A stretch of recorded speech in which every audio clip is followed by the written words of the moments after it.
Eu preciso confessar uma coisa, antes de qualquer coisa. Eu vi o trailer de Modern Warfare 4 e meu adolescente de 10 anos atrás ficou curioso pra caramba e abalado, porque no final do trailer a gente tem o Ghost e o Price, os dois cara a cara, prontos pra briga, não lado a lado, um contra o outro. E olha, faz sentido que isso tenha mexido comigo desse jeito, porque proporcionalmente Call of Duty já foi uma das minhas franquias favoritas e uma das mais importantes da minha vida. E eu preciso contar essa história desde o início, porque sem ela vocês não vão entender porque um trailer de 2 minutos conseguiu me fazer deletar todos os meus jogos do meu SSD só para que eu pudesse instalar Modern Warfare 2019, Reboot, Remake, sei lá o que isso seja. Faz muito tempo que eu não jogo Call of Duty.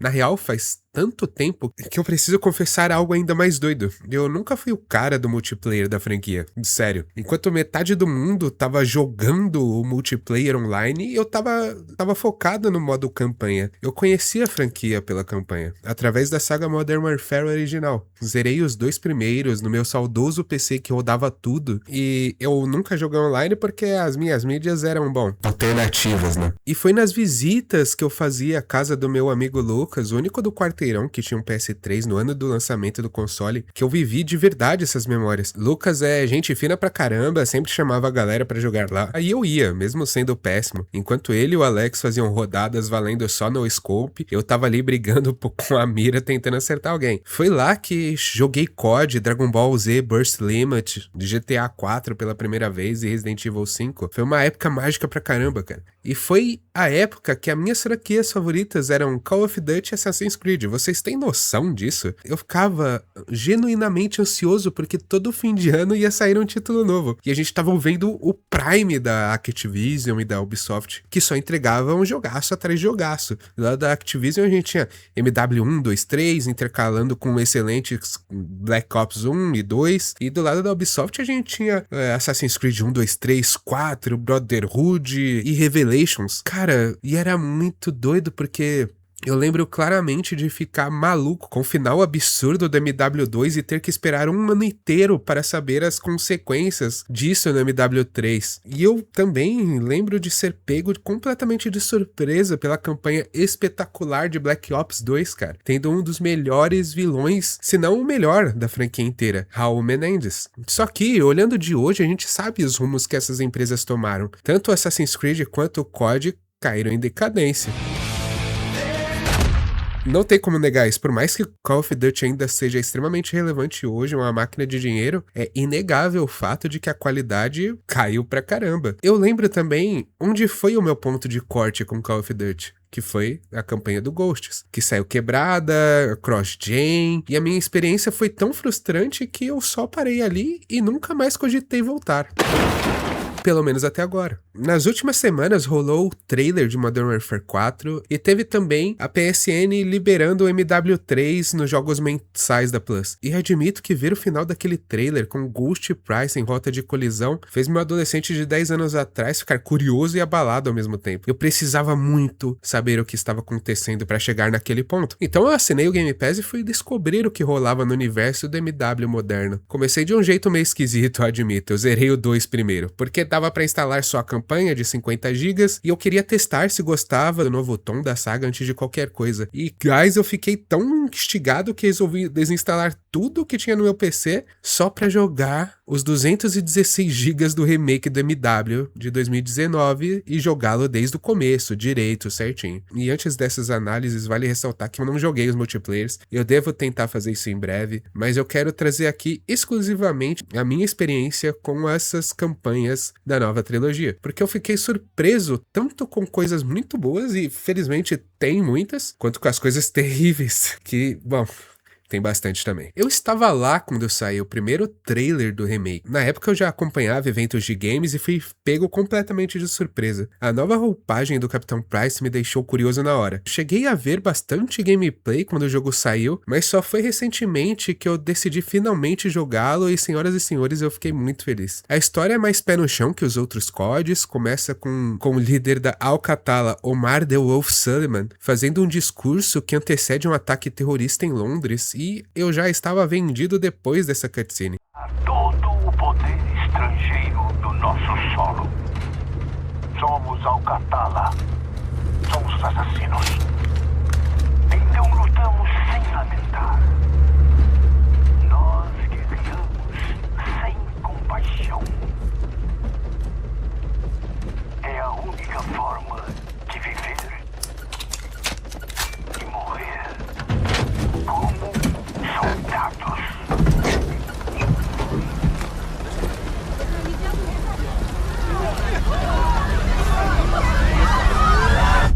Isso aqui é foda. Aí o jogo volta 24 horas e nos apresenta um dos protagonistas, Alex, agente da CIA, numa incursão em que terroristas da Al-Qatala roubam um gás químico do general Roman Barkov, o grande vilão da história. Um general renegado do exército russo que ocupa o Urziquistão sob o pretexto de proteger o país do terrorismo, mas que comete atrocidade atrás de atrocidade para isso. O ataque deixa só Alex vivo, e é isso que o leva a rastrear o grupo de resistência de Urziquistão, liderado por Farah Karim. Para mim, uma das grandes adições desse remake, que é uma personagem que rejeita o extremismo do lobo, mas também não aceita a ocupação russa. Voltamos então para o início em Londres, com Price e Gass contendo os terroristas remanescentes depois do atentado. Uma sequência caótica com um monte de vítimas, e é aqui que tem uma cena que define muito bem quem é o novo Capitão Price. Um homem disposto a sacrificar um para salvar muitos. E eu achei uma camada absurda de boa pro jogo. Um deles! Estações, temos um homem com uma bomba amarrada. Mantenha distância. Não abre! Minha família! Dá pra desarmar? Tô tentando. Deixa eu ver minhas meninas! Vai explodir. Acabou o tempo! Eu tô conseguindo! Me ajuda, não dá! Me ajuda! Peraí! O que tá fazendo? Não! Não! Esse cara é foda. E também tem o primeiro sinal de um negócio que a trilogia inteira vai me fazer questionar, que é quando é que o mocinho começa a se parecer com aquilo que ele combate. Dali em diante, Alex trabalha com Farah, irmão dela, Hadir, como resistência às tropas de Barkov, até o jogo revelar uma virada mostrando quem de fato roubou o gás, que eu admito que é uma cena, muito maneira. Não me pegou completamente de surpresa, mas a construção dela é absurda. E o que torna tudo isso mais interessante é porque a pergunta que fica no ar o tempo todo é: os fins realmente justificam os meios? As campanhas de COD sempre foram cinematográficas e bem dirigidas, mas eu diria que esse jogo dá um passo além, trazendo uma veracidade nas cenas que te faz sentir de verdade. Tem uma missão pra mim que tá entre uma das melhores de toda a franquia Call of Duty, que Price e Gass rastreando uma célula terrorista responsável pelo ataque em Londres. É curta, mas o quanto ela é pé no chão e crua é impressionante. A incursão numa casa no meio de um subúrbio, tudo tático, efetivo, tenso a cada escada, cada porta, só o som dos passos, os gritos, dos tiros, tudo isso pela visão noturna é uma imersão surreal. Secure him. Suck the kid up.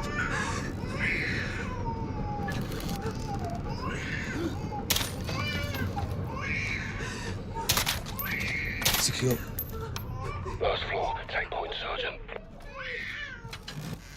É nessa casa também, inclusive, que descobrimos o paradeiro de Lobo e o jogo passa o bastão para o núcleo de Farah e Alex ir atrás dele. E aqui que temos um dos momentos mais chocantes do jogo, mesmo sem parecer. À primeira vista, uma missão espetacular. Eles capturam Lobo no hospital, Hamasa, e o levam para a embaixada dos Estados Unidos achando que aquilo resolve o problema. Só que o açougueiro, o braço direito dele, ataca a embaixada para libertá-lo, e mesmo com Price, Gass, Alex e Farah lutando juntos para segurar a posição, eles falham. O Lobo escapa e é um soco no estômago bem dado, porque esse ataque à embaixada é absurdo. Ele acontece meio que num plano sequência, né? Afinal, você é a câmera do jogo. E como os terroristas vão invadindo cada seção desse prédio é de uma crueza, de uma violência que realmente deixa chocado, assim. Kyle, a gente tá indo. A vida dele, sargento. Agora, sargento! Entrega o lobo!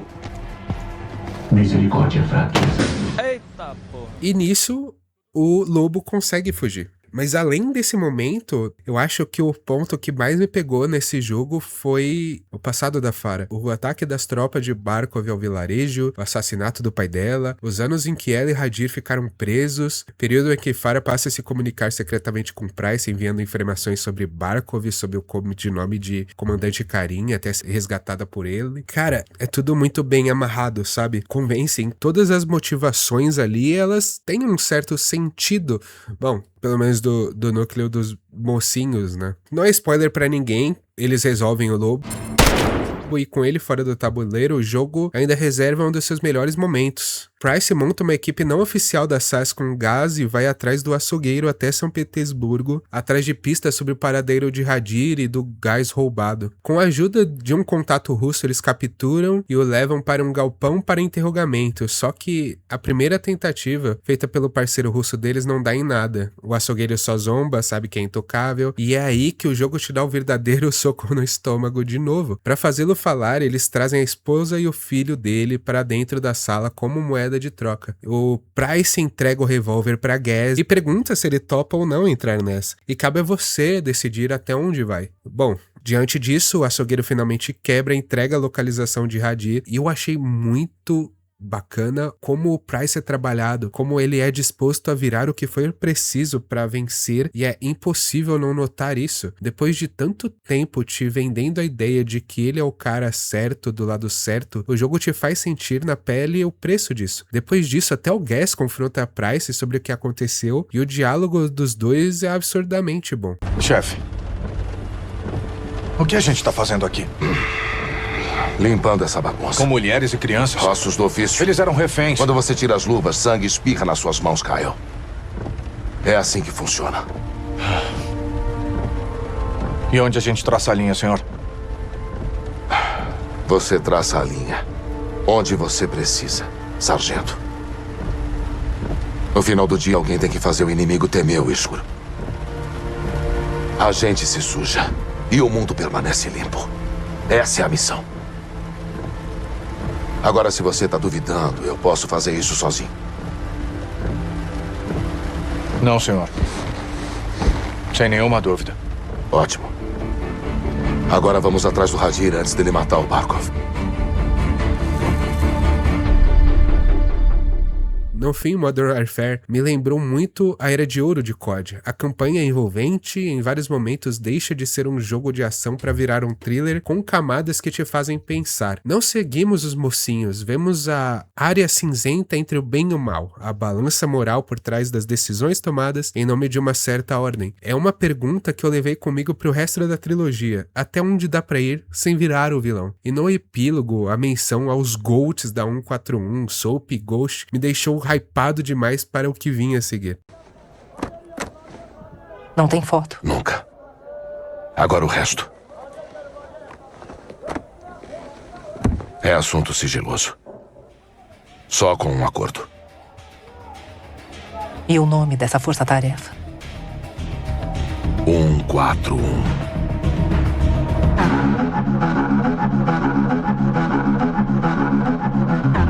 Bom, sobre MW2, eu concordo com uma frase que vi num vídeo do Felipe Brasil Game. É um ótimo jogo, mas não é uma ótima continuação. O jogo abre com Ghost eliminando um general aliado da Rússia que tá negociando um armamento. Isso gera um efeito dominó que leva ao antagonista principal, o Major Hassan Ziani, que eu tive que pesquisar o nome dele, tá? Porque eu já não lembrava direito. Que quer vingança e tem apoio da Al-Qatala. No meio de uma emboscada, a equipe Ghost descobre um container com míssil americano, sugerindo que alguém dos Estados Unidos está armando terroristas. E o objetivo de Hassan passa a ser incriminar os Estados Unidos nisso tudo. Laswell volta na cabeça das operações, dessa vez ao lado do General Shepard, nome que me trouxe lembranças nada felizes da minha experiência anterior com o personagem. E da Shadow Company, comandada por Philip Graves, um personagem que eu confesso ter gostado, principalmente pelo nome já ser essa alegoria, né, de Phil Graves, encher covas, bem massa velho, do tipo que eu gosto. Só que desde cedo tem um detalhezinho que, pô, quem já jogou o anterior sabe que cedo ou tarde Shepard vai fazer, né, besteira. E bom, e aqui não é diferente. Shepard insiste sem motivo muito claro que os mísseis sejam destruídos assim que forem localizados, sem investigação nenhuma. É o jogo já plantando a sementinha ali, né? A perseguição, a Hassan leva o jogo para Amsterdã e dali leva pro México. Pois é, mó doideira. Onde entram os dois GOATs desse jogo, que é o Alejandro Vargas e o Rodolfo dos Los Vaqueiros. Será que está vivo? ¡Rodolfo! Ah, estaba dormido. Ay, qué susto. Qué susto, ¿eh? Das forças especiais mexicanas, a primeira missão deles tentando impedir Hassan de cruzar a fronteira termina em fracasso, que é uma missão que eu gostei bastante, mas revela por onde ele vai entrar e com a ajuda da Shadow Company eles finalmente o capturam, ainda que não possam matá-lo nem mantê-lo preso. Isso é meio estranho, mas é um jogo, né, tipo, de conflitos de interesses e crises internacionais. Então, eu achei maneiro essa set piece de, tipo, a gente pega o cara e extrai as informações dele, mas tem que deixar ele, sabe? Eu achei bacaninha, não vou mentir, não. E aí, daí, a caçada aos mísseis continua. Seguindo as pistas que ainda faltam, a equipe descobre que, quem sabe, o paradeiro deles é o próprio líder do cartel de Las Almas, o misterioso El Sem Nombre. E aqui também tem uma das melhores missões do jogo, pra mim, uma sequência de interrogatório tensa, onde com Soap a gente tem que responder as coisas de forma certa e falando sempre a verdade, senão eu acho que a gente leva um pipoco. Eu não sei, eu não falei na missão, assim também, nem pra saber sobre, mas eu achei muito bacana e tão muito tenso esse diálogo. Tudo isso para descobrir que, na verdade, o El Sem Nombre é a nossa própria interrogadora, ou a Valéria, né, Garza, ex-parceira do próprio Alejandro. E a história de traição entre os dois dá ao jogo um peso emocional que o Hassan, pra mim, não conseguiu ter. E é bem no meio dessa caçada que o verdadeiro plot twist, Lodge. Bom, se você ainda tá aqui, spoiler. O Shepard e o Graves viram a casaca. Olha só, nossa, que coisa, né? Um homem com nome de mal e a vilão da última saga. A Shadow Company prende Alejandro Vargas e os Lovaqueiros, tenta matar Ghost e Soap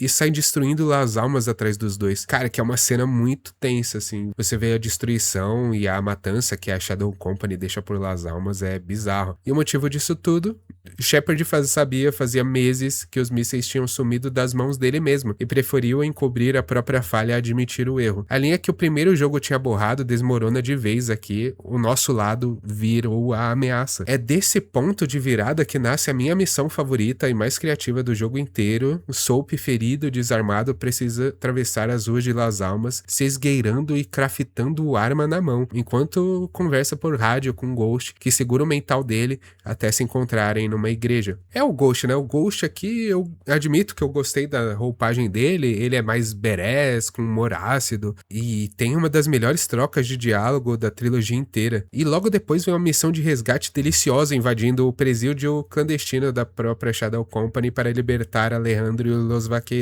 que tem uma missão extremamente criativa, onde você começa meio que direcionando por onde o Ghost vai, porque ele tem que entrar no stealth, enquanto ele vai armando bombas em veículos específicos para no final disso a gente ter a escapada da prisão podendo explodir os carros. Cara, é muito legal, muito divertido. E o meu veredito é que, embora essa campanha se perca um pouco tentando ser digna de uma sequência, o Hassan não convence como fio condutor, mas o resto do jogo se sustenta inteiro. Alejandro, Rodolfo, Valéria, a queda de Shepard, tudo isso tem a motivação, peso de verdade. Modern Warfare 2 não me decepcionou como jogo, só como sequência, e deixa um gancho pro terceiro que me fez ficar maluco ao citar ninguém menos que o lendário vilão da franquia, Vladimir Makarov.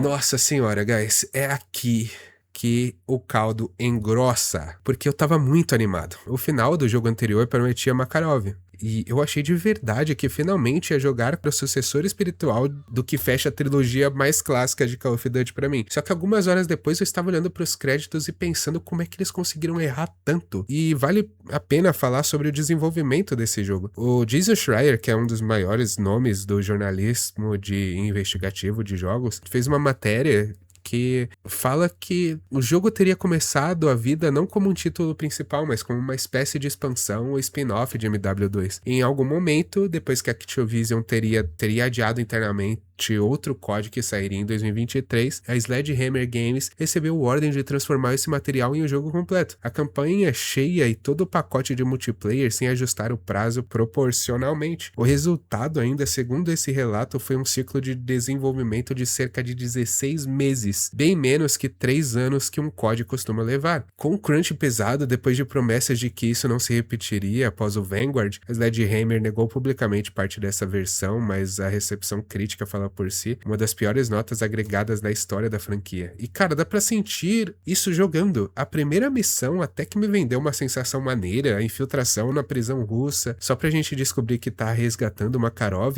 é bem bonita, eu admito. A qualidade das texturas e da chuva me impressionou. Mas dali pra frente foi só ladeira abaixo, porque logo na sequência somos jogados nas missões de mundo aberto que são de uma preguiça inacreditável. O level design é terrível. Tem uma missão perto do final em que você precisa desarmar 4 bombas numa barragem que é uma chatice sem tamanho. Parece objetivo de Warzone, e o jogo ainda reaproveita descaradamente mapas de Warzone, o que me deixou mal, já que eu nunca fui muito fã de Warzone. E tem uma coisa que doeu mais que qualquer mapa reciclado. Eles, ao tentarem recriar o No Russian, como a missão foi pro jogo no final. Pra quem não sabe, lá em 2009 o MW Original 2 tinha uma missão em que você entrava disfarçado na célula de Makarov e participava, ou não, dependendo de como você reagia, de um massacre no aeroporto cheio de civis. Foi a missão mais controversa da história dos games, virou pauta de jornal, chocou geral e até hoje é citada como um momento em que COD provou que o jogo também podia ser desconfortável de verdade. Caramba, mano, é isso aí, rapaziada. Aqui a recriação troca o aeroporto para um avião, Makarov e os homens dele armam um atentado para incriminar os Estados Unidos e empurrar o mundo de vez para a Terceira Guerra. E eu não vou mentir que eu queria muito que funcionasse, mas nossa, passa bem longe disso. Ela é pesada, mas sem o gelo na barriga, sem aquela sensação de estar fazendo parte de algo que você não devia. É um resumo perfeito do jogo inteiro. Pegar o momento mais marcante da própria história da franquia e desenvolver ele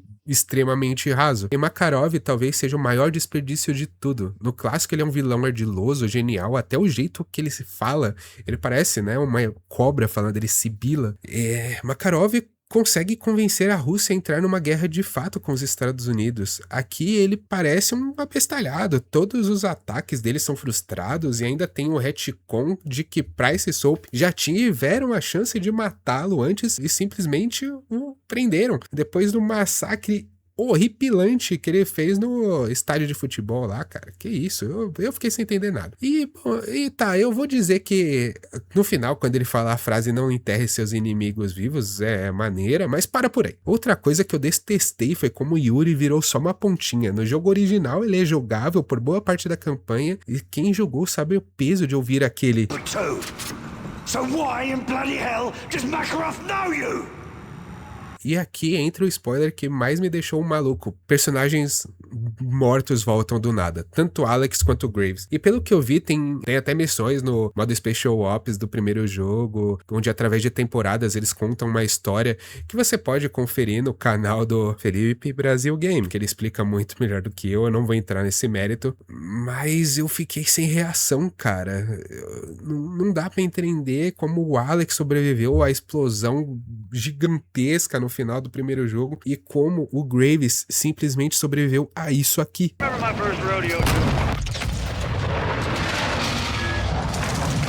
Meu ponto de revolta não para por aí, né? Ainda dentro do spoiler, foi um desperdício sem tamanho que fizeram com o Soap. Na última missão, Makarov simplesmente se teleporta pras costas de Soap e Shepard e o executa com uma cena sem direção nenhuma, sem emoção nenhuma. A gente acompanha o Soap sendo construído aos poucos pelo Modern Warfare 2 e aqui também. E é uma burrice sem tamanho simplesmente matá-lo assim do nada. E com um enterro que nem merece o nome. Nossa, a cena é patética. O Gaz, o Ghost, o Price jogando as cinzas dele do penhasco sem alma nenhuma. Cadê o Press F to pay respect, cara? E pra completar, Makarov ainda sai correndo sem virar peneira. Nem... É bizarro as escolhas desse jogo, é tudo muito rushado. E é isso que mais me irrita nesse jogo. Não é só que ele é ruim tecnicamente, é que ele pega toda aquela área cinzenta que os 2 primeiros jogos, quer dizer, mais um, o 2 ele meio que já cagou por ali, tinham construído com cuidado, e aquela pergunta sobre até onde vale a pena ir e simplesmente joga fora, trocando por um espetáculo vazio. Não sobra pergunta nenhuma, só explosão e sem direcionamento nenhum. O que me leva a talvez a frustração de estar esperando o novo título da saga. Mas depois de jogar o 3, eu fico receoso. Porque, bom, você sabe como foi a campanha do Black Ops 7, né? O fiasco que ela foi.